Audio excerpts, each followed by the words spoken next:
Last time I thought you made me look like I had a lazy eye or something because I kept looking at it. What do you mean? I don't actually have one. Yeah, one time you're looking in the camera and your eye was like... Oh. I like to go to sleep every once in a while. What's up, guys? Nathan Sutton back with another video. It is spring, as you can tell. And today we are talking about 5 ways that you can save your marriage. Guaranteed. Yeah. Just kidding. Potentially save your marriage. Yeah, so this topic is very near and dear to our hearts. As you know, we are just hopeful romantics because we found our romantic. Hopeless. No, hopeless are people who don't find it, isn't it? I don't know. I know the saying is a hopeless romantic. I thought hopeless romantics are like people who are like, I wish I could be romantic with someone, but I have no hope. We're hopeful, right?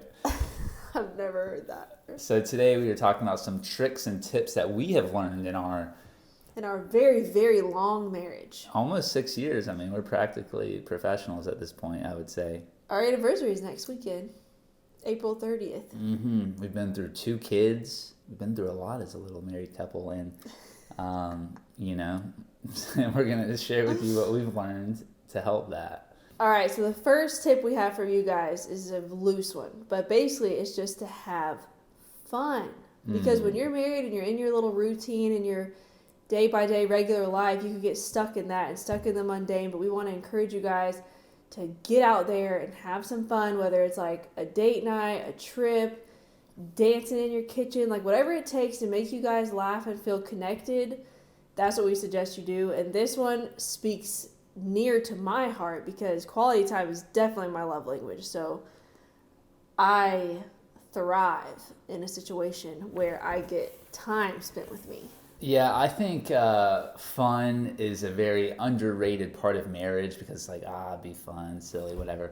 But I cannot emphasize the importance that I have found in being silly and playful and funny, not taking yourself so seriously. I really feel like there is just some goodness to be had in how that affects your relationships and your marriage. And I think I see so many older married couples that just seem very serious, and I never want to be that. So I have an exercise for any of you that are struggling with this. I encourage you, grab your spouse, grab your partner, and say, I want to do a silly exercise that this crazy guy on YouTube told me about. And I want y'all to get up. I'm curious what this is. I have no idea where this is going. Get up off your seat, and then one at a time, one person gets up at a time, and you shake your butt and keep your mouth open for a minute straight. Why don't you give us a demo? A demo? All right, I'll do it.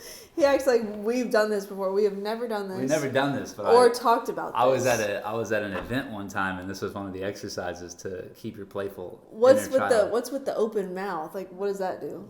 Let's see what it does.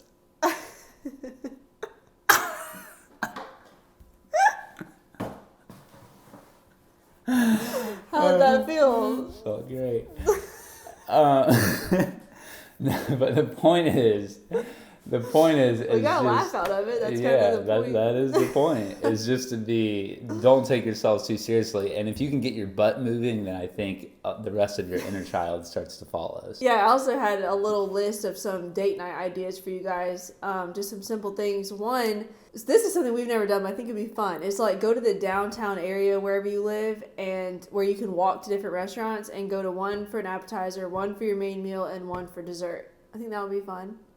And then another one is to go to a thrift store and go to Goodwill, pick out each other an outfit for them to wear on your date, and then you guys go out to dinner that night wearing like a really horrible outfit. Because I think that would be really funny.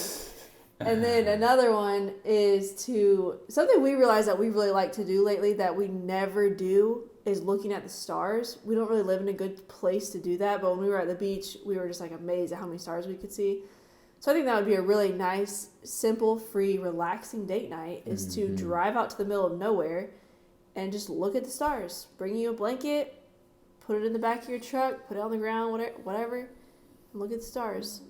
have some deep conversations. I like that idea. That's a good one. Yeah, so have fun, be silly, embrace that inner child, and see what kind of impact that has on your relationship. So number 2 is to be one who encourages the other and not criticizes. I've heard this so many times me and Sutton will be around the couple, and it's amazing how many times they're like correcting each other on like these little non-important details. Be quick to encourage, slow to criticize, and especially in front of other people, practice complimenting and praising your spouse in front of other people. So especially when they're not around, I feel like that's extra special. Oh yeah, that's something I try to do. Is anytime I talk about Sutton, I talk about how much better she is than me. You do? Yeah. Yeah, when you're criticizing someone, I feel like you're pointing out the obvious flaws in them, but when you're encouraging them, you are pulling out potential. Because I feel like when you encourage them, it makes them want to be more or do more, but when you're criticizing them, you're just tearing them down and like making them smaller. And why would you want to do that to your spouse? Mm-hmm. You got to think about how, you know, God talks to us and like in the Bible and what he says about us, and then speak to your spouse in that same way. And not only that, the more you encourage them, the more that it will want to make them be that person. It's a little manipulation trick for you. All right, this next one I feel like can go a long ways, and it is also it does not come naturally, at least for me. And it's just assuming the best of each other. Because I feel like if you're, like, say your spouse is late getting home from work, it would be so easy for you to tell yourself all these lies that the enemy tells you. Like, he's doing this on purpose. He doesn't want to spend time with us. He took on too much today because he doesn't want to help me clean up the house, or whatever it is. But instead, he's purposely going so slow so he doesn't have to help me get the kids ready. Yeah. But that's what she thinks about me. But instead, you could say, okay, he's rarely ever late. You know, something probably came up that was important. I bet you he's upset that he's missing out on time with our kids before they go to bed. And just speak encouraging things that are probably most likely true anyways. But it just helps your mind not go into this dark pit before he gets home. This is just obviously an example from the wife's perspective. There's a million examples the other way around too.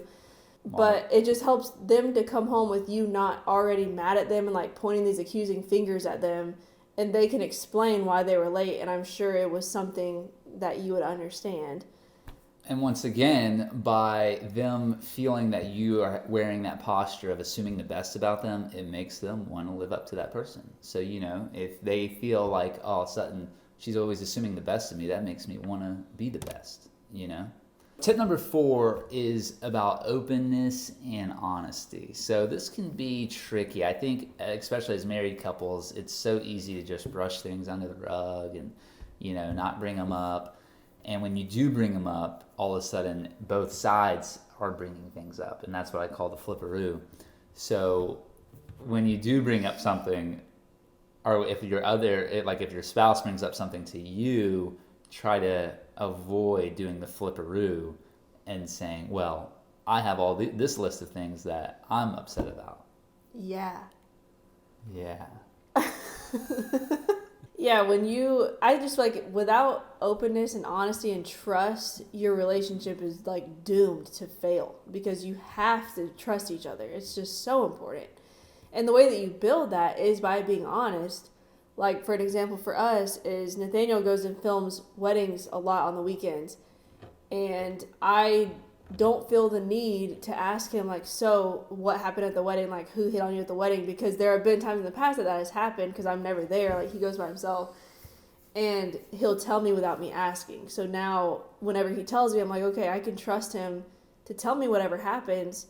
And I don't have to ask because I know that if anything happens, he's going to tell me. So then I don't have to worry about it. And I don't have to ask. I just know that he'll tell me. And he's built that in me. Like, I didn't do that for myself. He did that.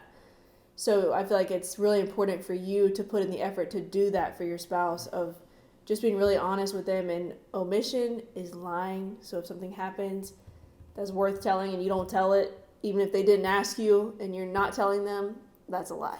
Yeah, and something that we always do is we err on the side of caution with like over telling things. So it's like sometimes I'll say to Sutton, I'll be like, I don't really know if you want to know this, like just like this little thing that happened, but I'm just going to tell you anyway in case you did want to know.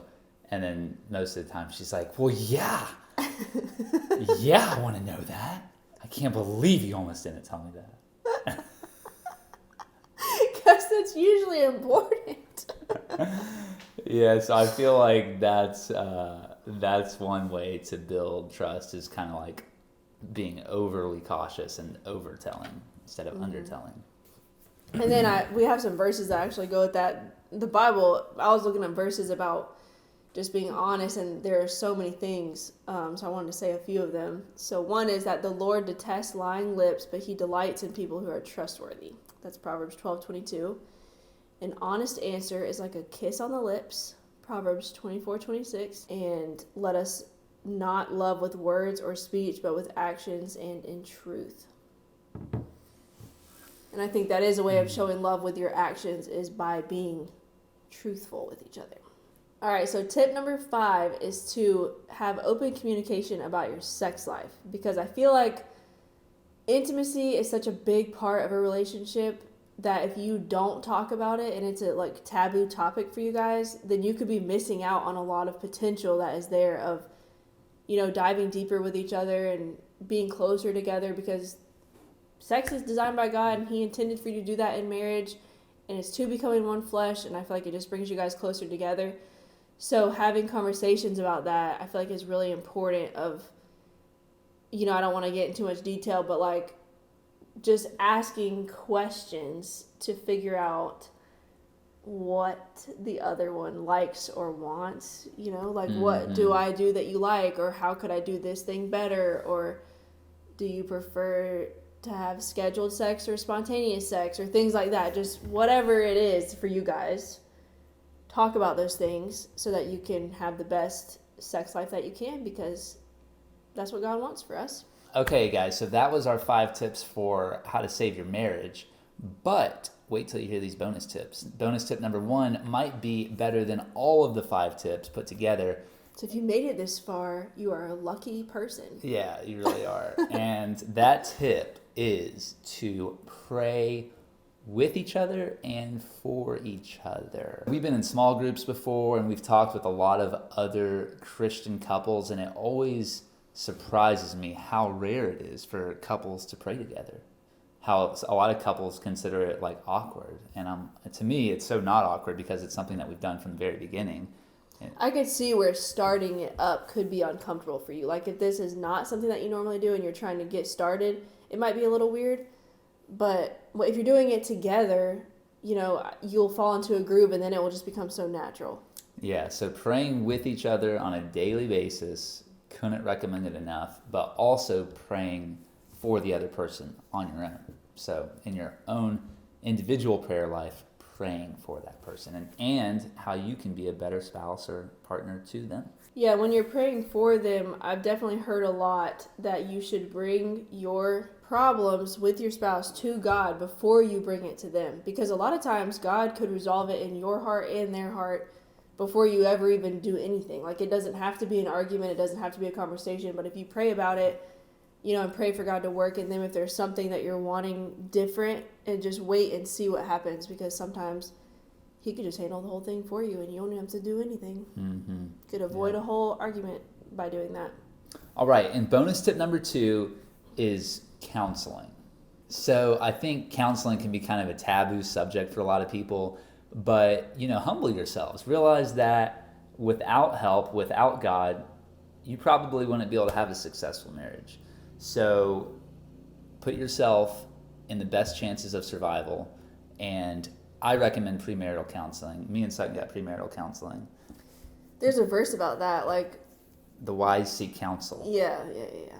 The wise seek counsel, and if you want to be wise, the fools are the ones that think that they know everything or something. Yes. So me and Sutton got premarital counseling. I thought it was awesome. Couldn't recommend it more. And if you're having issues in your marriage, me and Sutton have been to counseling before. And counseling sounds so weird, like you go to some building and a doctor sits you down and analyzes your brain or something. That's not what it was at all. We just FaceTimed this awesome guy that we knew, and he gave us some... It's more of like a mentorship for us, I guess. it was a pastor and he is counseling us, but it wasn't like a counseling session. Yeah. So if you're in your marriage and you're having issues that you can't work through, that's what kind of mine and Sutton's rule of thumb is. We try to work out an issue, and if we can't come to a good mutual agreement, then we seek counsel. And speaking of counseling, if you're looking for someone or you don't know a counselor, we have actually partnered with BetterHelp, which we will put the link in the description below, where you can do online counseling. You can do it for if you're an individual, or you can do premarital counseling, or counseling if you're already married. It's a really cool service, so I would definitely check it out if you're looking to seek that wise counsel. What's funny is we've been putting this link in the description of our videos for months now, and we've never talked about it. We've never mentioned it, but we just think it's a really great thing, so we've been putting it there if we don't have anything else to type so people can look at it. And there's actually been people sign up through there. Oh, yeah. So we thought this is probably worth mentioning. Yeah, so we thought we should tell people that it's there. But for anyone who doesn't look in the description of all of our videos, it is there all the time. So, yeah, we highly recommend doing that if you are having, even if everything's going great. I feel like it's still good to enhance your marriage. You don't have to have a problem to go to counseling. Nope, sure don't. All right, guys, I think that was it, right? That was it. As you know, our channel is heavily based on the love of me and Sutton, and so we want to help you guys enhance your love life, and we hope that we've done that. We hope that we've helped you some way or the other. Yeah, and I always like you guys to chime in. So if y'all have any extra tips, your own bonus tips, put them in the comments. People can read through, and we could all help each other. And as usual, you haters, come after me. I'm waiting for you. All right, guys, that was Nate and Sutton sowing seeds of one truth. All right. All right, guys, that was Nate and Sutton sowing seeds of truth, love, and inspiration, one view at a time. And those were our 5 tips to save your marriage.